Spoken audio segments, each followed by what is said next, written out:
What's up, guys? My name is Micah. So the other day, Apple just had their September 12th event labeled Wonderlust, and they announced new iPhones as well as new Apple Watches.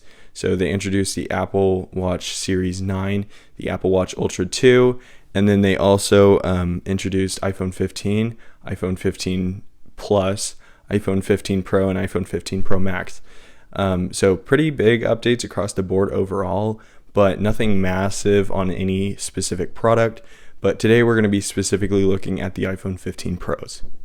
Alright, so first off, the biggest thing you're going to notice is the new casing around the phone. It's now titanium and no longer the stainless steel that they've had since literally the iPhone 10 way back in 2017. Okay, so to start off with the colors of the titanium, we're going to get the natural titanium, blue titanium, white titanium, and black titanium.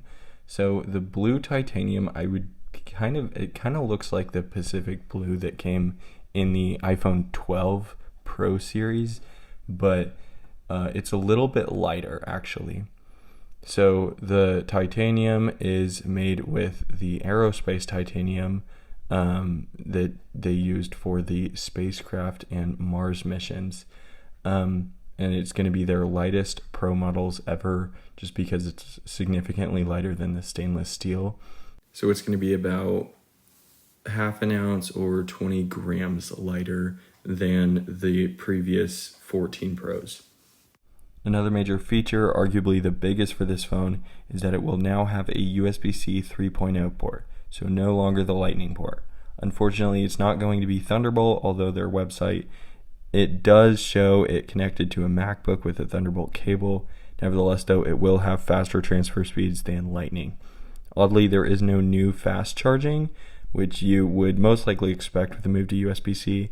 So that's a slight bummer, but I don't personally see this as a major issue because my battery usually lasts a whole day and is always charged when I wake up. Another huge update to this phone is the action button.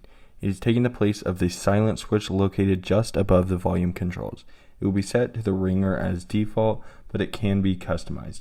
All you have to do is press and hold the button for about 2 seconds, I believe, and it can be used to turn on a selected focus mode, open the camera and take a video or photo, turn on the flashlight, start a voice memo, translate something, open the magnifier, operate a shortcut, or turn on any accessibility setting.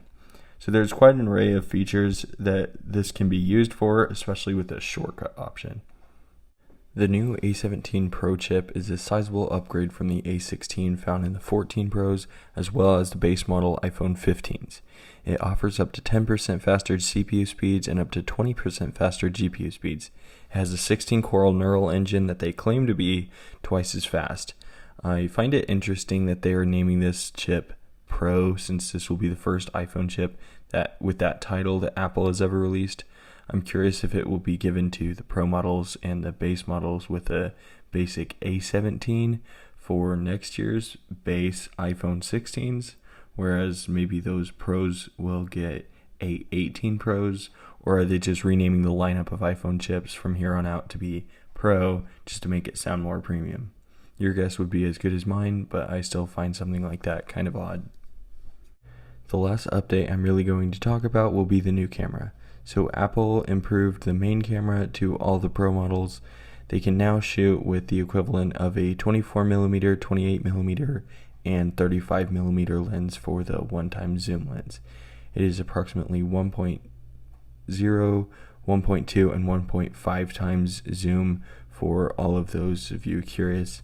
As far as the very much rumored periscope lens for the 15 Pro Max, they did introduce a new tetraprism telephoto lens with the equivalent to a 120mm lens, or just 5 times optical zoom. The 15 Pro Max now has a digital zoom to 25 times, whereas the Pro 6.1 inch will only have 15, I believe. One of the coolest features they mentioned is this spatial video that you can take with 2 cameras simultaneously. This effect will give you a slight 3D look to view in the upcoming Apple Vision Pro. That feature will not be launched, but they say it will be coming later. I am planning to pre-order the iPhone 15 Pro Max when it opens this Friday, so I'll be looking forward to that in the upcoming weeks. Thanks for watching, and I'll see you in the next one.